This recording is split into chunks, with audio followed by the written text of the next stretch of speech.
नमस्कार। मध्य प्रदेश में दतिया उपचुनाव रिजल्ट के बाद मध्य प्रदेश को लेकर 230 विधानसभा सीटों का जो विश्लेषण है वो चौंकाने वाला सामने आ रहा है। क्या विधानसभा चुनाव में सीधे तौर पर दतिया उपचुनाव रिजल्ट के असर पड़ सकते हैं, इसको लेकर क्या कुछ आंकड़ा है? क्योंकि उपचुनाव में सीधे तौर पर यहाँ पर दतिया में भारतीय जनता पार्टी को झटका रहा, जबकि कांग्रेस उम्मीदवार ने यहाँ पर करीब 6000 यहाँ पर 16 वोटों के अंतर से भारतीय जनता पार्टी के आशुतोष तिवारी को यहाँ पर चुनाव हराया है। तो इसके बाद कहीं ना कहीं जो है सियासी गलियारों में कई तरह की चर्चाएं शुरू हो चुकी हैं। आज अगर विधानसभा चुनाव होते हैं मध्य प्रदेश को लेकर, क्या जीतू पटवारी विधानसभा चुनाव में बड़ा उलटफेर कर सकते हैं? क्योंकि जिस कार की रणनीति, जिस कार से किसानों का मुद्दा लेकर वो यहाँ पर जो है सियासी मैदान में है, लेकिन यहाँ पर बात की जाए तो बड़े नेताओं की विदाई कांग्रेस के लिए क्या चिंता का विषय बनी हुई है।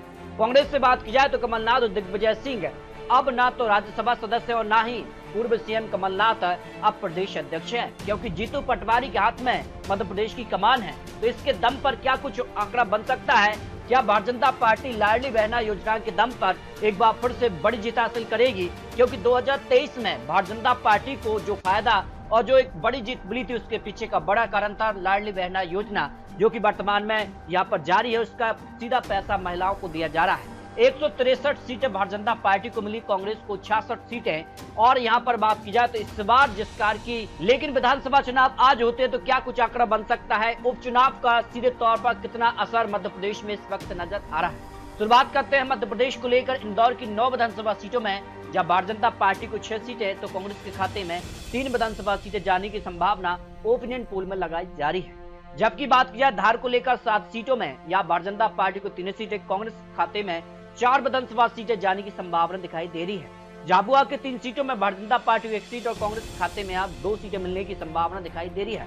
खरगोन की 6 सीटों में भारतीय जनता पार्टी के खाते में 4 सीटें जा सकती हैं, कांग्रेस के खाते में 2 विधानसभा सीटों पर जीत का अनुमान यहाँ पर सामने आ रहा है। खंडवा जिले की 4 सीटों को लेकर जो विश्लेषण है उसमें भारतीय जनता पार्टी को 3 सीटें, कांग्रेस के खाते में 1 सीट यहाँ पर जा सकती है। जबकि बड़वानी की 4 सीटों में यहाँ भारतीय जनता पार्टी को 2 सीटें, कांग्रेस के खाते में भी 2 विधानसभा सीटें यहाँ पर जाने की संभावना ओपिनियन पोल में दिखाई दे रही है। क्योंकि काफी हलचल मध्य प्रदेश में इस वक्त नजर आ रही है और कहीं न कहीं क्या दल बदल के भी आंकड़े सामने आ सकते हैं? इसके बाद क्या कुछ आंकड़ा हो सकता है? और जिस कार की तैयारी और जिस कार से बड़े बड़े ऐलान विधानसभा चुनाव में इस बार होंगे, उसको लेकर क्या आंकड़ा बन सकता है? तो जैन की 7 सीटों में जहां भारतीय जनता पार्टी को 5 सीटें, कांग्रेस के खाते में 2 विधानसभा सीटें यहां पर जा सकती है, जो विश्लेषण ओपिनियन पोल के आंकड़े सामने आ रहे हैं। देवास जिले की 5 सीटों में भारतीय जनता पार्टी को 3 सीटें, कांग्रेस खाते में यहाँ 2 विधानसभा सीटें जा सकती है, जो ओपिनियन पोल के आंकड़े यहाँ पर निकलकर सामने आ रहे हैं। शाजापुर की 3 सीटों में भारतीय जनता पार्टी को 2 सीटें, कांग्रेस खाते में 1 विधानसभा सीट यहाँ पर जा सकती है, जो विश्लेषण ओपिनियन पोल के आंकड़े यहाँ पर निकलकर सामने आ रहे हैं। इसके अगर बात किया रतलाम की 5 सीटों में भारतीय जनता पार्टी को 2 सीटें और कांग्रेस खाते में 3 सीटें जाने की संभावना दिखाई दे रही है। जबकि मंदसौर को लेकर भी चौंकाने वाले आंकड़े हैं, यहाँ बराबर की टक्कर देखने को मिल सकती है, जब 2 सीटों पर भारतीय जनता पार्टी और 2 सीटों पर ही कांग्रेस के बीच आमने सामने की टक्कर देखने को मिल सकती है।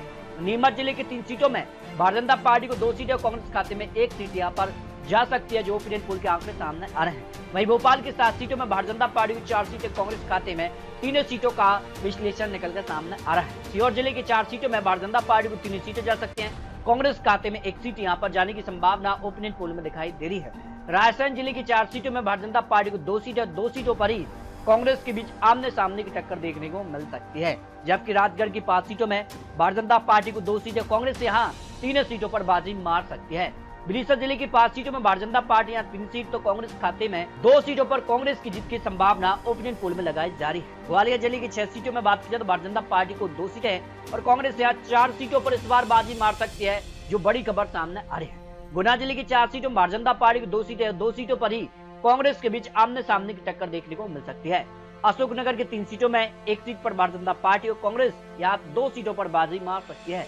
दतिया जिले की 3 सीटों में भारतीय जनता पार्टी को 1 सीट और बड़ा उलटफेर जो उपचुनाव में देखने को मिला, क्या वो आने वाले विधानसभा चुनाव में देखने को मिल सकता है? तो कांग्रेस का 2 सीटों पर पलड़ा यहाँ पर भारी नजर आ रहा है। मुरैना जिले की 6 सीटों की बात की तो भारतीय जनता पार्टी को 1 सीट और कांग्रेस यहाँ 4 सीट और अन्य खाते में भी 1 सीट यहाँ पर जाने की संभावना दिखाई दे रही है। भिंड की 5 सीटों में भारतीय जनता पार्टी को 2 सीटें और कांग्रेस को यहाँ 3 सीटों की संभावना देखने को मिल सकती है।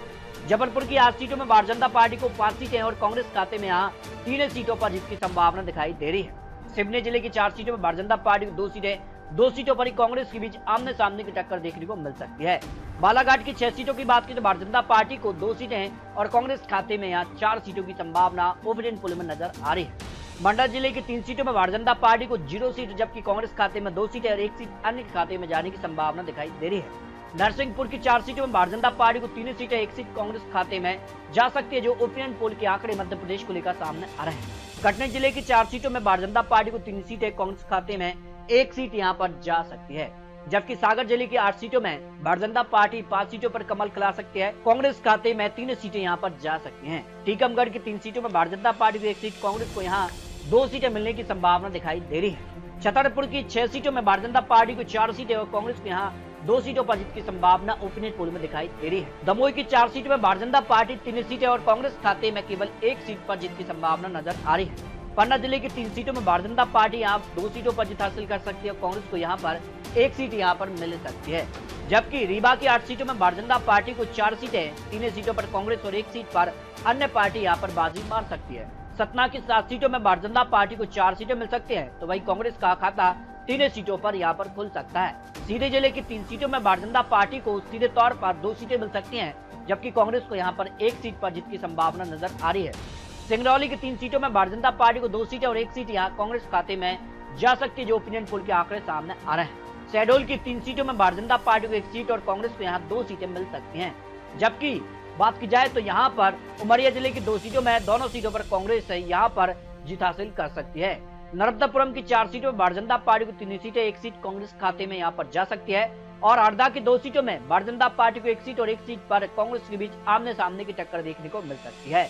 बैतूल की 5 सीटों में भारतीय जनता पार्टी को 4 सीट और 1 सीट कांग्रेस खाते में यहाँ पर जा सकती है, जो ओपिनियन पोल के आंकड़े मध्य प्रदेश को लेकर सामने आ रहे हैं। तो इस तरह से मध्य प्रदेश की सभी 230 विधानसभा सीटों को लेकर जो विश्लेषण सामने आ रहा है, भारतीय जनता पार्टी यहाँ पर बहुमत का आंकड़ा जो 116 है उसके पार जाती नजर आ रही है, यानी 116 से लेकर भारतीय जनता पार्टी 130 सीटों तक पहुंच सकती है, जबकि कांग्रेस पार्टी को 100 से लेकर 111 सीटों की संभावना नजर आ रही है, क्योंकि वो चुनाव जो दतिया सीट पर कांग्रेस ने जीत हासिल की है, इसको लेकर कहीं न कहीं कांग्रेस में जो उत्साह नजर आया है, जिस कार की रणनीति रही है और जिससे बड़ी जीत यहाँ पर मानी जा रही है। तो कांग्रेस को क्या आने वाले समय में विधानसभा चुनाव में बड़ा फायदा मिल सकता है, या भारतीय जनता पार्टी लाडली बहना योजना के दम पर एक बार फिर से विधानसभा चुनाव में एक बड़ी जीत हासिल कर सकती है? तो मध्य प्रदेश को लेकर आपको क्या लगता है, मध्य प्रदेश में अगली सरकार किसकी बन सकती है? क्या भारतीय जनता पार्टी से डॉक्टर मोहन यादव या भारतीय जनता पार्टी को एक बड़ी जीत दिलाएंगे, या फिर जीतू पटवारी यहाँ पर कांग्रेस को इस बार वापसी कराएंगे? ये तो काफी महत्वपूर्ण होता है। फिलहाल ये चुनावी आंकड़े, चुनावी अनुमान है, जिस कारण से तैयारी देखने को मिल रही है, किस प्रकार के वादे होते हैं, किसानों को लेकर क्या मुद्दा होगा, बेरोजगारी युवाओं को लेकर भी जीतू पटवारी चुनावी मैदान में होंगे, तो इसका कितना फायदा कांग्रेस को मिलेगा, ये तो आने वाला वक्त ही बताएगा। तो आपको क्या लगता है मध्य प्रदेश में अगली सरकार किसकी बन सकती है? इस पर अपना रख सकते हैं। मिलते हैं नए आंकड़ों के साथ, तब तक के लिए जय हिंद, जय भारत।